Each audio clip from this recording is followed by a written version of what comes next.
မြန်မာဖိုက်တာတွေကိုငယ်နိုင်ဖြစ်ပေမဲ့တန့်စင်ကိုတော့ရှော့မတွက်ဘူးသူ့ကိုဒါပေမဲ့လည်းအလဲထိုးပြမယ်ဆိုတဲ့ထိုင်းဖိုက်တာခွန်ဖွန်နိုင်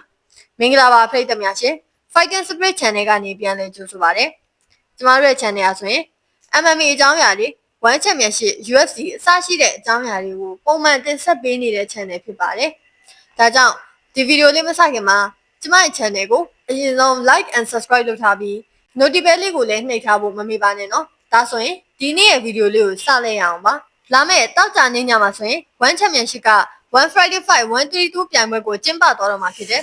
အဲ့ဒီပြိုင်ပွဲမှာမြန်မာကိုစားပြု fighter 3ယောက်ပါဝင်ရှင်ပြိုင်ကစားသွားမှာဖြစ်တယ်အဲ့ဒီ fighter 3ယောက်ကတော့ Veronica စိုးနာအောင်နဲ့တန့်စင်တို့ပဲဖြစ်ပါတယ်တန့်စင်ဟာဒီတစ်ချိန်မှာ Thai fighter ခွန်ပွန်နိုင်နဲ့ရင်ဆိုင်ကစားမှာဖြစ်တယ်ခွန်ပွန်နိုင်ကလုံးဝရှော့တွက်ထားလို့မရတဲ့ fighter One Championship မှာလည်း record ကောင်းတွေကိုထုတ်ပြထားနိုင်တဲ့လူငယ် fighter တယောက်ကနွေမွေးထိုင်း fighter ကြီးရဲ့ညီဖြစ်တဲ့အတွက်ကြောင့်သူ့ကိုလုံးဝရှော့တွက်ထားလို့မရဘူးသူဟာမြန်မာကိုစားပြု fighter 2ယောက်ဖြစ်တဲ့မိုးထအောင်နဲ့ဆိုရက်တို့ကိုလည်းအနိုင်ယူပြထားဘူးလေဒါကြောင့်သူကဒီတစ်ချိန်သူနဲ့ထိုးသက်မဲ့မြန်မာ fighter တန့်စင်ကိုလည်းသူကအနိုင်ယူနိုင်မယ်ဆိုပြီးသူယုံကြည်နေတာကိုတွေ့ရတယ်ဒါမဲ့လည်းတန့်စင်ကလည်း short တွက်ထားလို့မရတဲ့ fighter ဆိုတာကျမတို့အားလုံးသိထားပါတယ်ဒီပွဲကတန့်စင်အနေနဲ့မဖြစ်မနေနိုင်ပွဲရယူပြနိုင်ဖို့လိုတဲ့ပြိုင်ပွဲပဲဖြစ်တယ်ဒီပွဲမှာဒါတန့်စင်ကနိုင်ပွဲယူမပြနိုင်ခဲ့ရင်သူကဝမ်းမှာရက်တည်နိုင်မှုဆိုတာမဖြစ်နိုင်တော့ဘူးခွန်ပွန်နိုင်ကတော့မြန်မာ fighter တွေကိုသူကအနိုင်ရရှိထားပေမဲ့တန့်စင်ကိုတော့လုံးဝရှော့မတော်ဘူးဆိုပြီးအခုလိုသူကပြောသွားတယ်တန့်စင်ကအားပြင်းတဲ့အခြေခံချက်တွေနဲ့လက်တီးထိုးချက်တွေကိုပိုင်ဆိုင်ထားတယ်လူပါ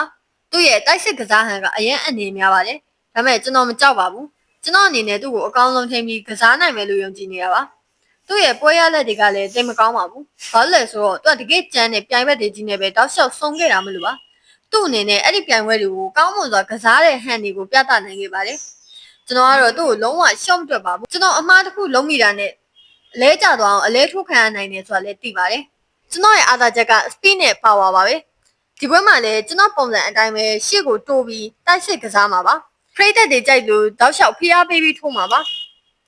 အခွင့်အရေးရတာနဲ့သူ့ကိုအလဲထိုးပြမှာပါတန့်စင်ကိုပထမအချိန်နဲ့အလဲထိုးဖို့လည်းပြတ်မှတ်ထားပါတယ်ထိုင်းဖိုက်တာခွန်မွန်နိုင်ကတန့်စင်ကိုအလဲထိုးမဲ့ကိစ္စနဲ့ပတ်သက်ပြီးအခုလိုမျိုးပြောတာပါတန့်စင်ရဲ့ပွဲကတပတ်ခါညမှာကြည့်ရမှာဖြစ်တဲ့အတွက်ကြောင့်ပွဲကတော့တော်တော်လေးကိုမှနီးနေပါပြီမြန်မာကိုစားပြုဖိုက်တာ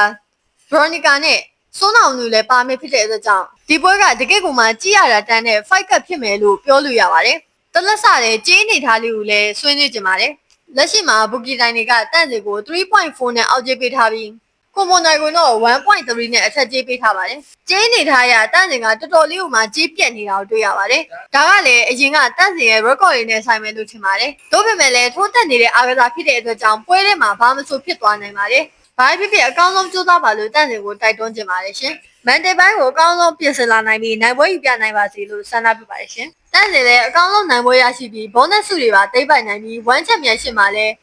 အရင်လိုမျိုးပဲအောင်မြင်တဲ့ကျေးဝန်းတစ်ယောက်ဖြစ်ပါစေလို့ဆန္ဒပြုပါတယ်ရှင်အဆုံးထိကြည့်ရှုပေးကြတဲ့အတွက်ကျေးဇူးတင်ပါတယ်ရှင်နောက်လည်းကျွန်မတို့ channel ကနေဒီလို MMA နဲ့သက်ဆိုင်တဲ့သတင်းတွေဝမ်းချက်မြန်ရှင်း UFC အစရှိတဲ့သတင်းတွေကိုပုံမှန်တင်ဆက်ပေးသွားမှာဖြစ်တဲ့အတွက်ကြောင့်ကျွန်မ channel ကို like and subscribe မလုပ်ရသေးရင်လုပ်ထားဖို့မမေ့ပါနဲ့နော်ကျေးဇူးတင်ပါတယ်ရှင်